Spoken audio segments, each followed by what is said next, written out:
Muy pocas veces un pregonero ha sido tan bien acogido como en este caso. Salmantinos, a escasos días de que comiencen nuestras ferias y fiestas, recibimos a una eminencia, a un catedrático, y algunos dirían que a su ángel de la guarda. Cada día pelea por salvar la vida de aquellos que luchan contra la durísima enfermedad del cáncer. Hoy, espectadores de la 8 de Salamanca, estamos de tú a tú con el catedrático de oncología y pregonero de nuestras ferias y fiestas, el doctor Juan Jesús Cruz.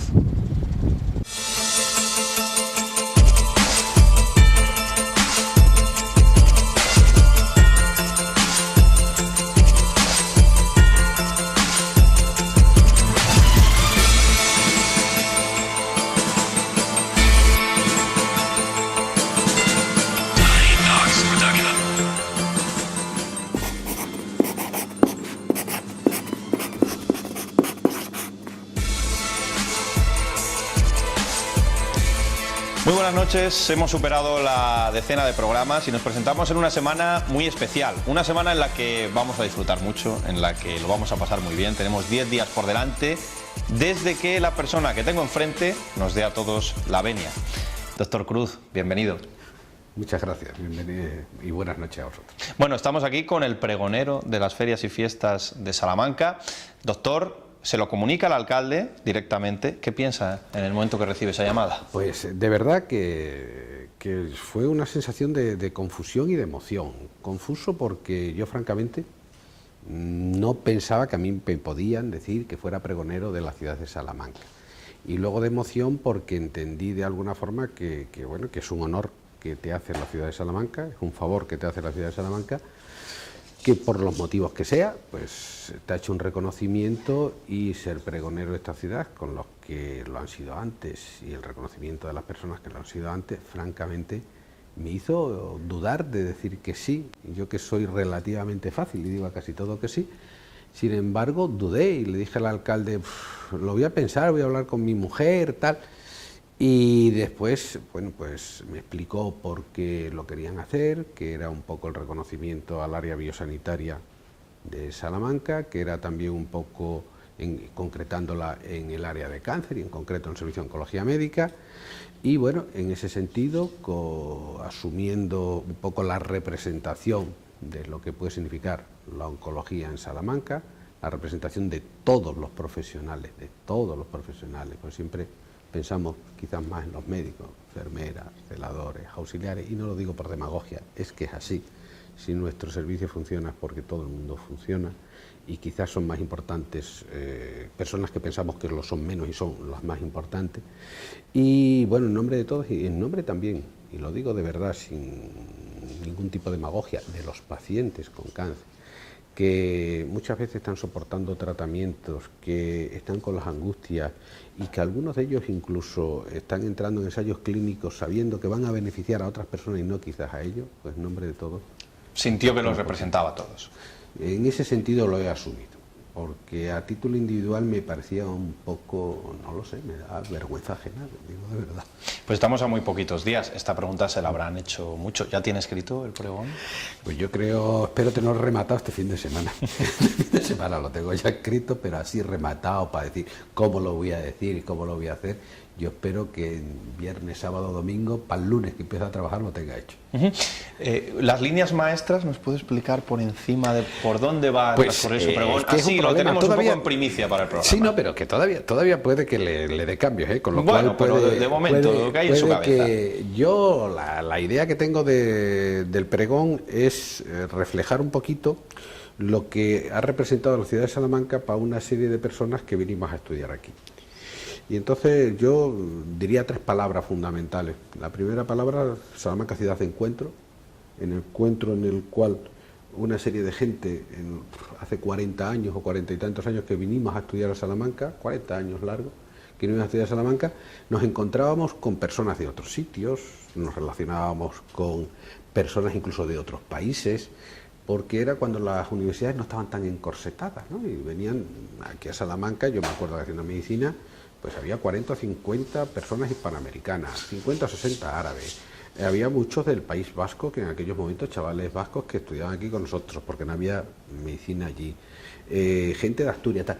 O sea, punto de encuentro. Y un placentino, como es usted. Sí, y luego se me olvidaba, perdón, y los extremeños éramos manada prácticamente, los extremeños éramos mucho, porque Cáceres siempre venía a estudiar a Salamanca. Y decía encuentro porque haces amigos que son amigos para toda la vida, y mucha gente, pues hicimos relaciones, pues eso, de novia, con personas de otros sitios que también habían venido aquí, nos encontramos aquí, por su ciudad de encuentro, y después yo me casé con una chica que era gallega, que había venido a estudiar aquí, y aquí nos quedamos en Salamanca. Y luego yo voy con la idea de ciudad de acogida, aunque siempre se dice que el carácter castellano es seco y es un carácter así, sin embargo, es curioso, es una ciudad de acogida, todo el mundo se siente muy a gusto en Salamanca, y no voy a decir la frase de Cervantes porque es la que dice todo el mundo, pero es verdad, la gente está a gusto viviendo en Salamanca, y es muy curioso porque gente que estudió, que estuvo en Salamanca, luego tiene la idea de volver a Salamanca, ese recuerdo de volver. Y por último, ir a que Salamanca crea un entorno que nos ha permitido a una serie de profesionales proyectarnos fuera de Salamanca y tratar de también de traer cosas a Salamanca que haya permitido que la sanidad salmantina esté a un nivel que yo creo que está muy por encima de lo que representa una ciudad del tamaño que tiene Salamanca. Salamanca está por encima de su tamaño. Nacido en Plasencia, doctor, aquí se queda a vivir, aquí nacen sus hijos, si no me equivoco. Sí. Es decir, mis es decir, que usted de salmantino tiene ya mucho. Yo de salmantino tengo prácticamente todo, lo que pasa es que las raíces yo creo que nunca se pueden ni se deben olvidar. Y yo nací en Plasencia, Plasencia siempre ha sido muy próxima a Salamanca y me considero placentino, pero yo creo que hoy tengo más de salmantino ya que de placentino, aunque como dicen no se me ha quitado el acento. Doctor, bucear en su currículum, bueno, realmente es un currículum muy denso, muy profundo, muy brillante, no sería complicado condensarlo todo, entonces vamos a desgranarlo un poquito. Vamos a empezar, por ejemplo, por la docencia. Doctor, ¿qué ha significado, qué significa para usted la docencia? Pues la docencia significa mucho, y significa mucho posiblemente por antecedentes, iba a buscar otra palabra, pero por antecedentes familiares. Mi padre y mi madre fueron maestros de escuela, que es lo que se decía entonces, y siempre me metieron un poquito ese espíritu de la docencia. Y me emocionaba un poco porque mi padre se murió cuando yo todavía acababa de empezar medicina, y bueno, a él pensar en la docencia de universidad, en la docencia de ser catedrático y demás, pues era una cosa que francamente le ilusionaba y le emocionaba, y yo creo que le hubiera gustado mucho pues saber que su hijo llegó a eso que él pensaba, que era como, pues no sé, el Olimpo de la docencia, que era la universidad.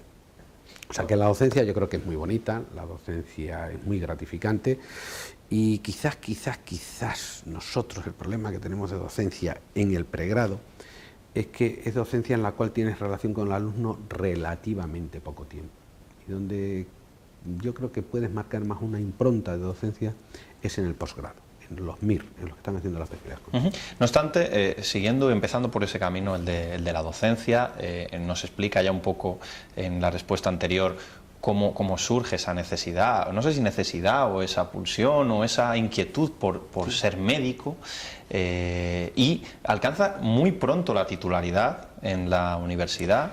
Sí, no sé si es reflejo de mente brillante. Bueno, no es muy habitual con... o de estar en el momento oportuno, en el sitio oportuno. Bueno, hay que decir el dato, poco más de 30 años tenía cuando alcanzó la titularidad. Sí, 31. 31 años. 31 lo acababa de hacer. Hacer 31 era cuando eran las antiguas oposiciones a profesores adjuntos de universidad, y esas oposiciones a profesores adjuntos de universidad se hacían en Madrid. Íbamos de todos sitios y demás, y tuve la suerte de sacarlas en esa primera vez que me presenté. Previo paso, su experiencia en Milán, una experiencia muy interesante que me gustaría que nos trasladara. Pues sí, es muy curioso porque en aquellos momentos, normalmente si uno tenía inquietud universitaria, pues parece que estábamos todos de acuerdo en que había que adquirir una experiencia fuera de tu hospital. Y entonces yo le estuve dando vueltas cuando mi jefe de entonces, el profesor Portugal, Y el profesor Fermoso dijo, pues hay que irse al extranjero, pues tal, y hay que estar una temporada fuera. Y entonces yo pensé, ¿qué hago yo? Yo era internista, había hecho el MIR de medicina interna y escogí oncología porque me parecía lo más internístico de todo, porque hay tumores de pulmón, hay tumores ginecológicos, hay tumores en el páncreas, o sea, era como la más internística de todas. Y en aquellos momentos el Instituto de Tumores de Milán pues tenía prestigio a nivel mundial y por eso fui a Milán, pero con la idea de seguir siendo internista, no con la idea de hacerme oncólogo. Y en Milán, de adquirir un bagaje pues para eso, saber cómo funcionan otros hospitales, qué experiencias hay de otras cosas y evidentemente aprender a lo que va, ¿no? Que era oncología. Iba a decir que en Milán aprender oncología, aprender lo que es la vida también, ¿no? Lo que es vivir lejos de tu tierra, lo que es vivir solo, lo que es... Sí, yo creo que... Y bueno, que le despertó o le ocasionó alguna anécdota que uno ahora mismo la recuerda, no sé si nos la puede contar, y hombre, produce algún pequeño escalofrío, ¿no?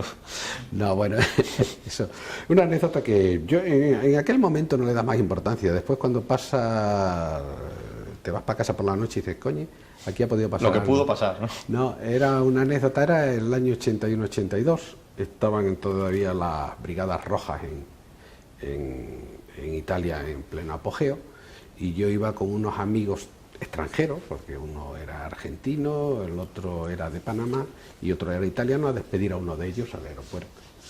Y según llegamos al aeropuerto y regresamos los que no nos íbamos en avión, pues hay un coche que se nos cruza y nos echa la cuneta. Y cuando nos echan la cuneta dicen, policía, policía. Y sin más nos ponen la pistola aquí y nos dice que era una pistola de estas, medio Guzzi, de estas así, que tienen más balas, y nos ponen la pistola aquí, pasaporte, nos sacan y nos identificaron y vieron que no debíamos ser los que ellos pensaban y nos dejaron ir. De momento, pues no tiene sensación de miedo, pero luego por la noche en casa, otra vez en la residencia, lo que nos ha podido pasar, lo que nos han podido equivocar con otras personas, en un sitio que no te conoce nadie, di quién eres, di quién no eres, que yo no soy de la Brigada Roja, y al final, pues yo qué sé, si insistes mucho acaba uno siendo de la Brigada Roja, y el toro que mató a Manolete. O sea, qué barbaridad. Pero bueno, fue una anécdota que sí, que tuvo su, bueno, por lo menos curiosa. Sin duda. Bueno, y a su regreso, enseguida entraremos también en lo que es el terreno más profesional, más del día a día de su labor en la medicina. Pero la docencia consigue la cátedra año 97, si no me equivoco. Es miembro del Consejo de Gobierno de la Universidad de Salamanca y director del Departamento de Medicina. ¿Y cuáles son sus grandes retos, doctor? Hombre, pues yo creo que retos, desde el punto de vista docente, yo creo que ahora el reto es mantener lo que estamos y procurar entre todos que la docencia de medicina, porque aquí sí que es entre todos, absolutamente todos, no es ni uno, ni otro, pues que consigamos el máximo nivel posible. Yo creo que tenemos la suerte de tener unos estudiantes muy buenos. La medicina en estos momentos, sabéis que está la nota donde está, que en teoría entran los mejores nunca se puede decir, pero por lo menos por el procedimiento que se ha utilizado para seleccionar a los mejores, y la responsabilidad de que estos mejores sigan siendo buenos y mejores, pues es nuestra, ¿no? Y entonces yo creo que el reto es sacar buenos médicos de Salamanca, que saquen buenos números del MIR y que formemos un ambiente lo suficientemente bueno en esta facultad y en este hospital y con el futuro Instituto Biosanitario Blisal, para que esos muchachos que sacan buen número del MIR, quieran venir a Salamanca y estar en Salamanca para potenciar nuestra área biosanitaria. En un momento además en el que estamos de profundo debate en materia educativa, ¿verdad? Con la igualdad de oportunidades, el sistema de acceso a becas, no sé cuál es su posición. Muy difícil. Yo creo que la igualdad de oportunidades, voy a decir una cosa que va a ser, no sé si me voy a lograr explicar a lo que yo quiero ir. Yo creo que la igualdad de oportunidades las tiene que tener absolutamente todo el mundo y sin embargo tienen que tener una exigencia todo el mundo. Entonces, claro, ¿cómo se soluciona esto? Pues muy difícil. Un sitio ideal que hay en algunos países nórdicos es que todo el mundo tiene acceso a la universidad en igualdad de condiciones económicas, quiero decir, A nadie le cuesta el acceso a la universidad, lo que sí tiene que tener un número determinado de notas. Y a todo el mundo se le exige lo mismo, 3, 4, las convocatorias que sea, y si no, deja de ser gratuita y la gente se va. ¿Qué quiero decir con esto? Pues que el que su padre tenga medio para poder seguir pagando la carrera, aunque tenga que seguir pagando mucho de matrícula, no da igualdad de oportunidades. Y si a uno le financiamos y a los que le financiamos les exigimos más, ¿por qué no vamos a exigir más a los otros? No sé si me he logrado transmitir la idea. No voy tanto a que subvencionemos a unos más o a otros menos, sino a todos. Y voy a decir algo que a lo mejor políticamente no es correcto. Decir, bueno, si la universidad se paga de los impuestos, pues si tu padre ha pagado los impuestos y paga más impuestos, tampoco tiene por qué pagar luego más. Entonces, luego todo el mundo debía entrar gratuitamente, pero a todo el mundo exigencia máxima. Y no por ser hijo de alguien que tenga dinero, poder hacer estar 10 años estudiando y el hijo del que no tiene dinero solo puede estar un año. Con lo cual, yo creo que lo que estoy diciendo es una utopía, pero en algún sitio está y funciona. Cuenta con más de 200 publicaciones, más de 300 comunicaciones en congresos, dirige una gran cantidad de investigaciones como investigador principal. La investigación en nuestro país es otro tema del que se está hablando mucho ahora. ¿Corre peligro la investigación eficiente, con una máxima eficiencia ahora mismo? Vamos a ver. Yo creo que la investigación en España, la investigación biosanitaria, que es de la que yo puedo hablar, sí, claro. otras no puedo hablar, la investigación biosanitaria es... las investigaciones en general, para ver la calidad de la investigación, suele tener dos grandes parámetros. Un parámetro que es las publicaciones que hay, o sea, los papers, las publicaciones en revistas de impacto y demás, y la otra es las patentes, o sea, la transferencia del conocimiento. Entonces, en España, el área biosanitaria a nivel de publicaciones estaba, ahora ya no lo sé, pero en el año 2011, 2012, tengo datos del 2011, ahora no recuerdo los de después, el país 9º o 10º del mundo, más o menos lo que nos correspondería por nuestro Producto Interior Bruto. Sin embargo, en transferencia del conocimiento estábamos a la cola. O sea, la investigación en España ha tenido o tiene un problema que yo creo que es muy curricular y poco práctica. O sea, hacemos muchas cosas para publicar sin hacer una aplicabilidad. Entonces, ese problema lo hemos tenido. Y en estos momentos, hombre, evidentemente, no vamos a decir mentira, evidentemente las restricciones que ha habido, aunque la investigación biouniversitaria en muchos aspectos ha sido financiada por la industria farmacéutica, pero la misma industria farmacéutica tiene menos beneficio, también reduce el porcentaje que dedica a investigación, con lo cual yo creo que la investigación de momento se está resintiendo y esperemos que sea muy transitorio para no crear ahí un vacío, y un vacío que luego sea muy difícil de volver a coger.